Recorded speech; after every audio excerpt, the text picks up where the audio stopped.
Hey everybody, Adam here. I will be the leader for the next installment of the Cafe Inquiry series brought to you by CINSO, the Central Indiana Science Outreach Organization.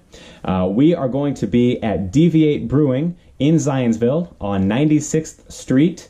That Wednesday evening, the 20th, the discussion will get underway about 7 p.m.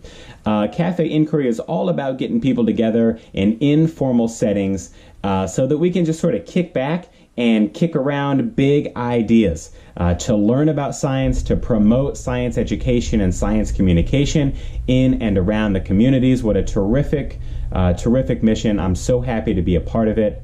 On September 20th, we'll be talking about citizen science, learning science from outside the discipline.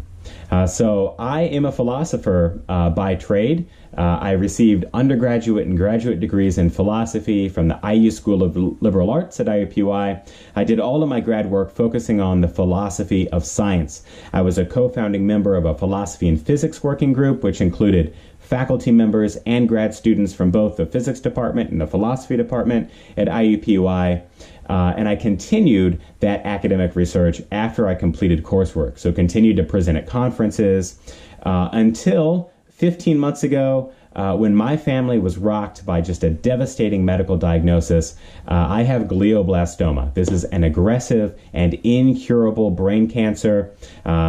3 in 100,000 people is the incidence rate. So it's a relatively rare disease, but made popular recently because unfortunately Senator John McCain was diagnosed with glioblastoma several weeks ago. So all of that academic training in learning science and seeing how philosophical questions might be brought to bear on scientific inquiry.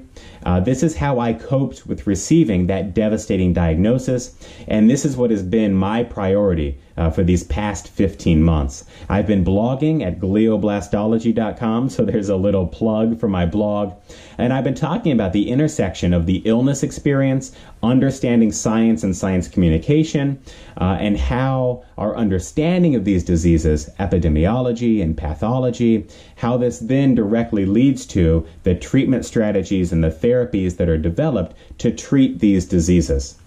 So I've been pulling research articles, trying to understand theories of how cancer arises in the body.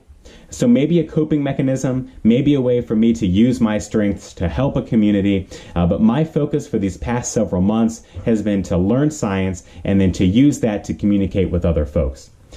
So who do I think would be a great audience for this discussion on September 20th? Well, if you're a researcher and you want to know how the experiments that you do on the bench in the lab translate into people's lived experiences in the world, well, I've got something to say about that.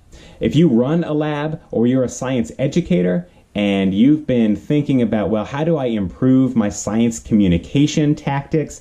How do I do a better job of disseminating science communication in the community? Well, I'm a consumer of those SciComm best practices. So I've got a few things to say about that.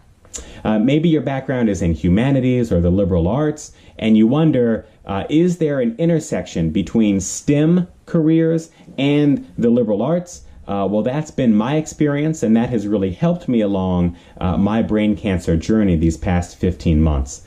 So I consider myself a citizen scientist. Maybe you do too. That helps to shape a little bit about the conversation we'll be having on Wednesday, September 20th. Gosh, I hope to see you there. Share the video. Invite your friends if you think they'd be into it. Feel free to follow me on Facebook and Twitter. Send any questions my way, and I can give you more information about the event on the 20th. I couldn't be more excited. Hope to see you there. Cheers.